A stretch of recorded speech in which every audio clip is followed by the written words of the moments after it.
The opinions expressed in the following program are not necessarily those of Eastlink Community TV, its sponsors, or partners.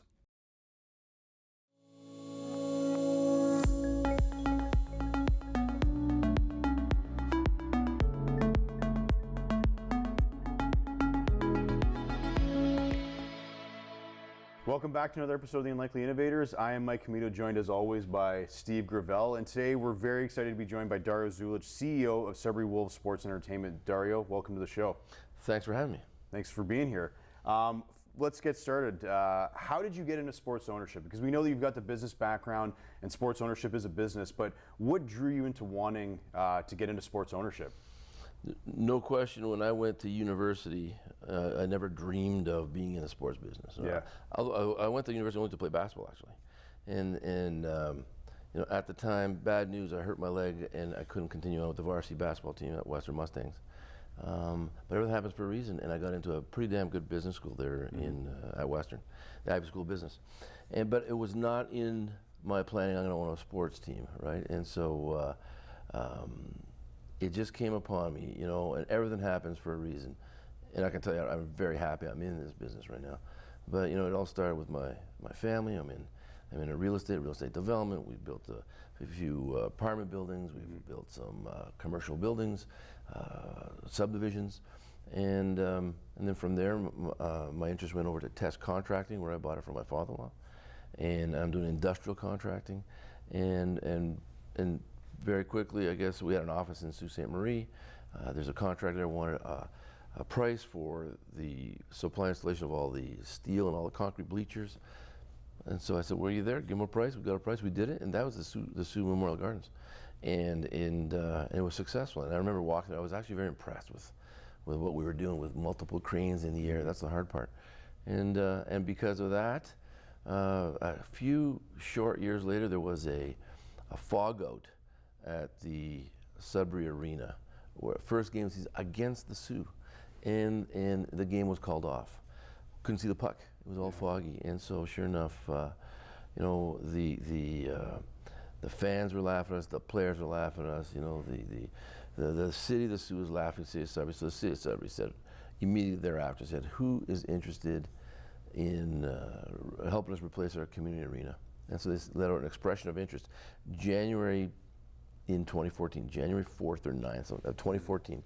And that was what changed my life. So I said, well, I just finished doing the majority of the work in the Sioux, and I got to feed my construction company. I have a piece of property on the Kingsway. At the time I was partnered with Perry DeLise. So I said, let's you know, push that. Let's give a piece of property. I could build it, and then we build it. And so then that led to, it would be really helpful if, you know, I owned the team, so I could be fully integrated from being a property developer to a contractor to a property manager, building manager, right down to the actual tenant, which is fully integrated. So all decisions are aligned for one common purpose. And that's what I called up Mark Burgess, and I bought the team. And then in 2016, right? End of August 2016. And that was the main reason for it, so I can, you know, be a catalyst for the development. But I'm so happy that happened. And from there, you know, we have the same overhead. So from there, we have marketing people and accounting people and social media people and ticket sales people and salesmen. So we just added on more. We can't add on more games to the OHL games, so we just added more on with the Sudbury 5, and then most recently, you know, the Sudbury Spartans. And most recently, Sudbury Cyclones. So it's just adding more games, more events with the same backbone. And now, I want to keep it local. Like, people have asked me, do I want to buy a soccer team in another city or something like that? And I no, my focus is Sudbury. I'm born and raised in Sudbury, I'm going to die in Sudbury. There you go. And so that's how I got somehow. And now I'm slowly but sure easing out of, you know, my involvement at test contracting, and I'm concentrating on the teams, which is really fun. I think it's so fun. It's so fun. And you could tell how much passion you have for it, and often passion breeds innovation. And I think innovation has been at the core of what you guys have been doing since you've taken over, including, we were talking beforehand, the world's largest goal light, which you guys won an OHL Business Award for. Can you talk about the goal light and how innovation sort of plays an everyday role in the business for you? Innovation is key no matter what business you're in. Just as a little sidetrack, so I just recently ordered like a neon sign for our boardroom. And it's, you know, it's not a big motivational thing. Those things. It could be motivational because it basically says innovate or die, and that is so true no matter what business you're in. If you just rest and say it's going to be the same as it was yesterday, someone's going to cut your grass or eat your breakfast. And so, yeah, so it was after I bought the team, the hockey team, but before the basketball team. And I was walking around the city with the commissioner of the NBLC, and he looked up there and there was a for sale sign on the old water tower. And I knew the owner of the old water. He passed away since. Nicest guy. And he said, "Why is that for sale? It looks like your city's for sale." And I said, I was embarrassed, actually. So I just called up the guy. I met with Jeff Perot, and we made some kind of deal to help him out at the time. And it's a landmark. And I said, "Wow, it's a piece of property that could be private. It's like you see it on every postcard. You see, Science North, Super Stack, which is coming down, the Big Nickel, and you see the water tower."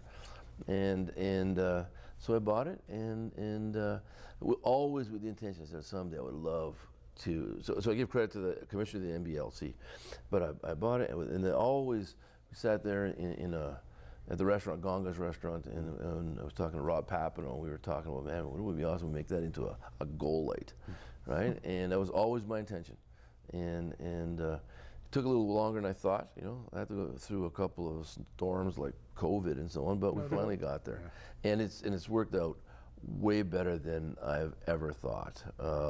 I look at it every night from my house. I look at it every time I drive down the Kingsway or down Notre Dame, and I get so many great compliments about it, and it's just above and beyond my expectations. I was a little worried that it was going to be like a string of Christmas lights, but no, it lights up. It looks good. And I can tell you, I won that award with the OHL, the best, most creative investment, and they're talking about that to the NHL and the coast to coast. Right? I always joke. I said someday they'll be talking about us, in Russia, right? About the world's biggest goal light. I'm not sure if they are or not, but let me tell you, I am so proud of that thing, and I just love it when we score a goal, right? That thing just goes like crazy red. But of course, we also use it for any other community events, and the Christmas songs, and we're lighting it up to music, and it's just something. It's not a like you can't retire off it, that's for sure. But I know my late brother would say, "Joe, what the hell is that? How much money are you making off of a gold light like that?" I said, "Paul," I said, I put Christmas lights on my house too. I don't make no money off that. It's not all about making money. It's just about feeling it, right? Feeling the spirit. But to tie it back into the Wolves in the arena, that's another piece of innovation. And in fact, actually, the lights that are inside the arena were originally designed for the water tower. Oh, wow. And so I had bought them. We were going to put them on the water tower, and then after COVID, we just simply took them, put them on the inside of the building, and just had to wait a little while longer until your war chest builds up again, and then I put them even better. The prices went down. I doubled the number of lights, and so amazing. And Paul Hamilton can control it through his iPad. Yeah. So it's unbelievable. It's just another little thing for the community and for us. Yeah. That's great. Dario Zulich, we're going to take a break, but we'll talk when we get back more about how you've been already changing the Sudbury skyline, but you've been changing the Sudbury sporting landscape. So we'll talk about that after the break. Great.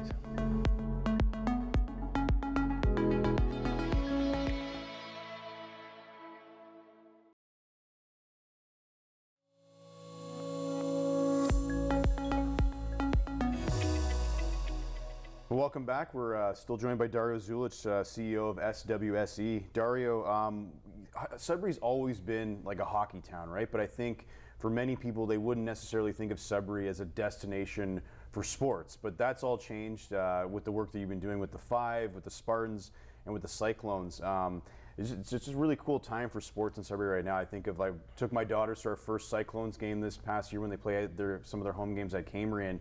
And it's a cool vibe, and then even when I got home after, we had to leave a little bit earlier, but you could still hear them from my house in New Sudbury, right? So you've got this atmosphere, you've got this vibe. Just wondering if you could touch on, what I think the explosion of sports in Sudbury has meant to the community, and what this says about the appetite for local sports in general. You're right. It's sports is entertainment, and it's a reason for us all to get together. And if you weren't having fun at that venue, you'd be simply just watching on TV.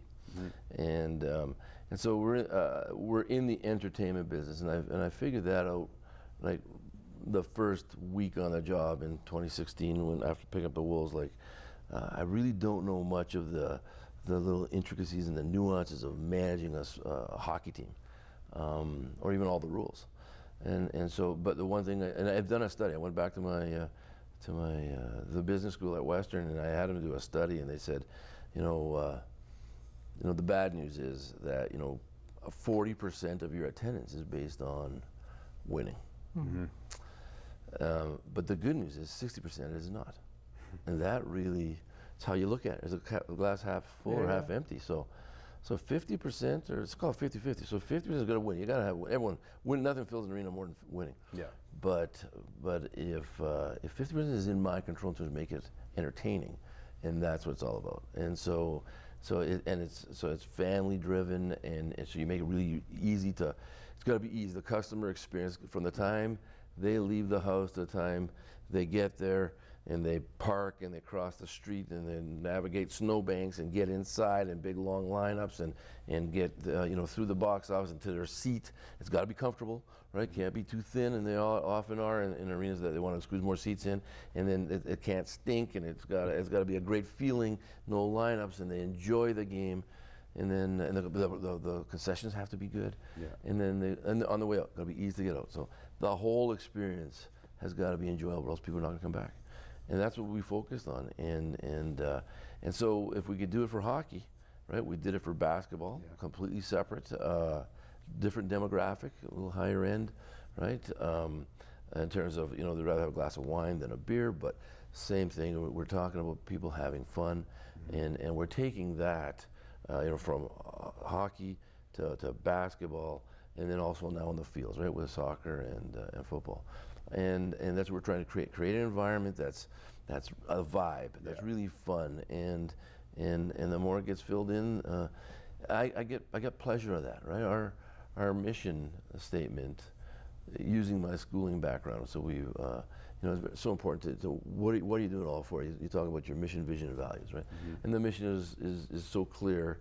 I should have it tattooed on me, right? But it's to engage, unite, and inspire greater Sudburyans through sports entertainment, right? You engage, get their attention, unite them, and then inspire them. When they leave, when you go home after a win, you're feeling good the whole weekend. That's true. If you lose, I hate losing, and everyone does. And we're all part of the team. Mm-hmm. You don't have to be on the ice to lose or on the field to lose. And so we have sports has the ability to bring together people of nations, of provinces, of cities, and that's what we're trying to do with that statement. We're going to inspire people. So if we can bring the people of Sudbury together, not unlike soccer, unified and brought together countries such as Argentina, right? Or I had an office in Saskatchewan, and they play football, the CFL in Regina, but in Saskatoon, that whole province turns green. Absolutely. So it unites provinces, and they get behind it. It doesn't matter who you're sitting next to, what nationality, what background, what religion, how much money you got. If you're sitting next to a fan, you have one thing in common, that you want your team to win. Yeah. And so it has the power to elevate and inspire the city. So that's what we do. Yeah. And we do it with all these sports now. That's why it's only Sudbury. It's not, I'm not looking at any other cities. I'm going to stay right here. So instead of, business 101 is you can take the same product and go to a different market, or if you want to, develop your market development, or you could keep the same market but change the product, offer more products, which is going to be product development. We chose that. Same market, Sudbury. But we're going to just add more product, which is going to be basketball, soccer, and football, and who knows. We're in the entertainment business, but we're doing it because I can tell you, I just want to sooner or later again engage, unite, and inspire Sudburyans through exceptional sports entertainment experiences, and we're going to bring everyone. We're going to bring everyone together every single weekend, and that's why we got into soccer. So we now do it right through the summer. Yeah. We're going to head for a break in a second, but I want to ask you a quick one. So I am well known in my friend group to be like I started. friends? Yeah, I know. I started hating football because I own too many fantasy football teams. Oh, You own real sports teams. How did that make your sort of passion for sports change in any way? you know, if you're at all competitive, you always, if you play a game of chess, you want to win, right? Yeah. Game of checkers, you want to win. My dad used to beat me all the time. But owning a hockey team or basketball or cyclones, we've got a big game coming up, you know, and we're tied for first place. We could get promoted again, and I'm hoping to. There's a completely different, you know, level, right? Like, and it's not about, you know, when you get into the playoffs for hockey, you know, a lot more people. The season gets extended. There's a as much as the guys on the ice, myself, and I can tell every one of the people in our organization feel it, but that, even the fans, but there is an excitement when you own a team, but it's not me. Like and I keep saying it's not my team, it's our team, right? I just happen to be the current owner of the Sudbury Wolves, but it's not my team, it's Sudbury's team. So that's why we get excited when we go to a game, and we all want to win. And let me tell you, I'm going to try do whatever it takes to get there. Yeah. Right? On the ice side, and make sure that the management side, from the general manager down to the coaches, have what they need to create a winning product. Yeah, so maybe owning a real I think, team yeah, is a bit better little than more- owning a fantasy more high football stakes, team. more invested. Yeah, but, exactly. yeah. We're going to come back with more from Dario in just a second.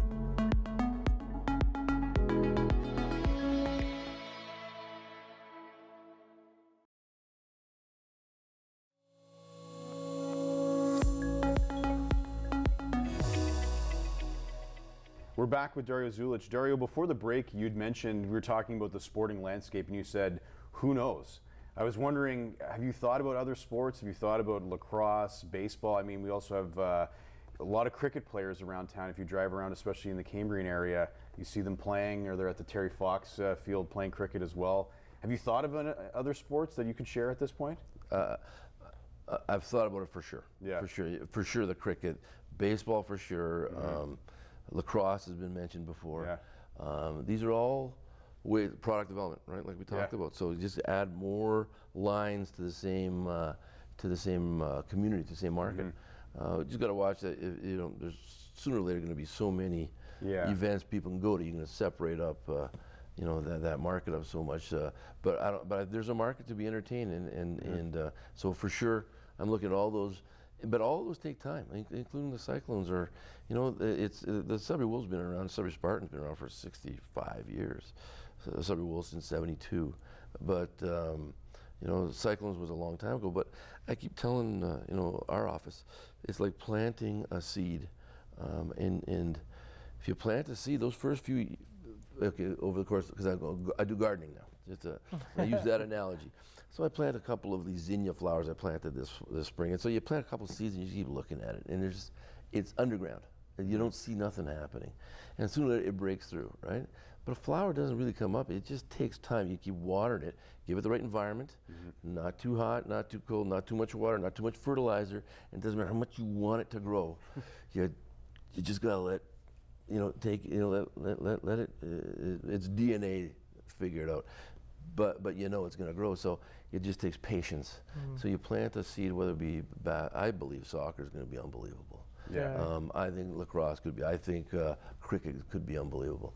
So you got to pick and choose the plant you want to plant. Yeah. You have to create an environment a little at a time and just watch it flourish. And so you know, I have thought about that. But again, so I call it sports and entertainment. Another venue would be like bringing in shows. Yeah.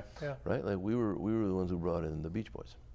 And there's other shows that we're bringing in because, again, it's about, through sports and entertainment, I'm in the entertainment business, so it's about bringing people together from all walks of life and have them have a great time and feel good and put smiles on their faces. And that's our vision statement. Our vision is to bring all the people of Sudbury from all walks of life, no matter from where you are or background, bring them all together to experience joy and happiness through the power of exceptional sports and entertainment, every single weekend. So joy and entertainment is when you see all those people smiling, right? And smiling, having fun with their parents and their grandparents and their friends. And So even entertainment, right? And so I could see myself, and I do want to. I see myself. Yeah, an event center's coming. I can't wait for it. It's been a long time, and I am hoping there's going to be a soccer stadium, and it could double as a venue for other entertainment, like country shows and concerts. Like, why is Boots and Hearts and Barrie not in here, right? In Sudbury. We are a serious city in the north, and we can host that. Yeah. We have the infrastructure, and so we can bring people together to experience joy and happiness, and that, at the end of the day, is our vision statement, right? Yeah. Yeah. I'm sure you get this all the time, what I'm going to ask you next. You said you just come from lunch. You must be an incredibly neat eater because you wear these white shirts all the time, and I never see a single stain on them. So I'm sure you've said this publicly before. When did that sort of become your thing, the white shirt, and how many of those do you own? Oh, I got, there's 40 or 50 of them, but some of them, they do turn gray after a while, right? Okay, you got to keep it fresh. Yeah, and the odd stain that does not come out though, but but the beauty is you buy some bleach. Right, and bleach takes out a lot of stains. Right, makes them nice and bright. But then your shirts become brittle and they almost tear apart. They fall apart on you. Yeah. But it all started with back at construction, a test contract, and I remember going to a job site. And you have to always wear your PPE, so your gear, your safety boots, and your jeans. You're not going to go with a suit on a job site. But then I found that whenever I went into a meeting with the executives at Valet or Glencore, you'd go into a meeting and you're always sitting at a table. And then the project managers come on board, and there's white collar guys there, and I don't want a flannel shirt or a safety. So I started wearing white shirts with jeans because now I could be on the field or I could be sit at a table at a meeting, and then number one. And number two, it's so easy in the morning to figure out what color am I going to put together, right? Like I don't have to worry about matching, or it's so simple. So I have a whack of jeans. Now I'm actually just recently into golf pants, right? Because they're more comfortable in the summertime anyway. But same old things, jeans and white shirts, and I never look back. You know, I got friends saying that's what a terrible image you've created. So now you can never wear a nice fancy shirt. I'll wear a fancy shirt if I have to once in a while. But if I wear a suit, I wear a white shirt anyway. And so it's so easy in the morning to figure out what to wear, put a crisp one on every morning. And if I do drop some spaghetti or something like that, that's the worst. You gotta have a backup shirt. Yeah, I got backup shirts and that's it. But no, white shirts, it's and I like it. It looks great. Thanks. And honestly, you could see from you can always pick you out if you're at a Wolves game. You could definitely find you. So you're right. The odd time if I wear a jersey or something and people don't see me, they're always complaining that I'm not wearing a white shirt. Right? So I'm visible, and I walk that arena. Let me tell you, I get my steps in. I can't wait for the season to start so I can start doing my stairs again. Good for you. We'll have to do the Dario Zulich challenge in the office. We'll both wear white shirts and see who what gets through the week first without. It would be me. I would get something on that day one. Black is a little more forgiving. Black is a bit better for me. You mentioned the Wolves, and we just wanted to ask you this before we wrap up. Obviously, the season's coming, so we're all excited for that. But one thing I wanted to ask you, because I've been hearing about this, we know that the Wolves are eventually going into a new arena at some point. Yes. The stuffed wolf on the wire. It's been around for many decades. Are we bringing that with us wherever we go? That's a must. Yes. That's a condition. That's what we wanted That'll to be hear. a condition or arrangement that we'll come up with the city. I'm so happy you said that. Yeah, it's a must. The fans have been asking me to make sure we keep that, right? It's just so, just like the water tower now, that wolf is known across the country. And they have stuff on the NHL about it. And so although I just had a governor's meeting this week, and I forgot, the guy from Kingston reminded me that he thinks one of their guys went up there and put a big K on there after they beat us in the playoffs last year. And I remembered that, but he confirmed it. But anyway, so that wolf, we got to protect it. So the only difference now is instead of it just coming on a clothesline back and forth, we got to figure out how to make that thing go around that whole arena. We'll figure something neat out, but it's a piece of our culture, and that's not going. That's great. Whenever somebody comes to Sudbury and they're going to, I always say, you got to go to a Wolves game. You have to experience the wolf on the wire, because honestly, I've been hundreds of times now, and right after you see it the first time, it still is just as cool every single time. Cool every time. I always take a video every time. I always post it, even though I've posted probably like 50 times already. But it's the best. In fact, when we have new new players come to the city, whether we pick them up later in the season or the rookies coming in, we give them the remote control, we give them the train horn, and out comes the wolf, and they're amazed by it. But it's something that is going to stay with us forever. Can't be changed. Just like our logo will never change. That wolf will never change. Dario, you've seemed and genuinely very passionate about the work you do, and I think it's really conveyed to our viewers. Thanks so much for coming on today. Well, thanks for having me out. Anytime. Thank you guys so much. Well, thank you.